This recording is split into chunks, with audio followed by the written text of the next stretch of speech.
Hush! ఏమెండలు. మధ్యాహ్నం బయట అడుగు పెడితే మళ్ళా పైలంగా ఇంటికొచ్చేది కష్టమే ఉంది పోరి. గాచారానికి ఇదే టైంలో ఎలక్షన్‌లొచ్చే వరకల్లా లీడర్‌లకు పెద్ద కష్టమే వచ్చి పడ్డది. ఓట్లకు టైమేమో దగ్గర పడుతుండే. తిరిగే జాగాలేమో శానుండే. పెట్టుకునే మీటింగులు పెండింగ్‌లో పడుతుండే. అయినా గాని ఎండలకు బయట తిరిగి ప్రచారం చేసి రిస్క్ అయితే తీసుకుంటలేరు. ఒకవేళ మంచి మధ్యాహ్నం టైంలో ఏదైనా సభ పెట్టినా గాని జనాలు రాపోతే మళ్ళా మీటింగ్‌కి ఎవ్వలు రాలేదు. సభ అట్టర్ ఫ్లాప్ అనుకుంటా ఖాళీ కుర్చీల వీడియోలు వైరల్ అయ్యి పార్టీ పతారాన్ని పల్సయ్యేస్తాయి. పెట్టే ఖర్చేదో పెట్టి అదో బదనాము. ఆ గోసెందుకని ఊకోబట్టిర్రు.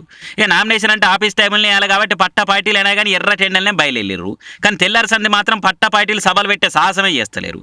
చల్లగా పొద్దుమికంగానే ఫ్లడ్ లైట్లేసి మరీ పబ్లిక్‌లో ప్రచారం చేసుకుంటుర్రు. పుసుక్కున ఒకనాడు ధైర్యం చేసి ఎండల తిరిగితే ఆయనతో అడ్డం పడి 2, 3 వద్దులు రెస్ట్ తీసుకునే కథ అయితది.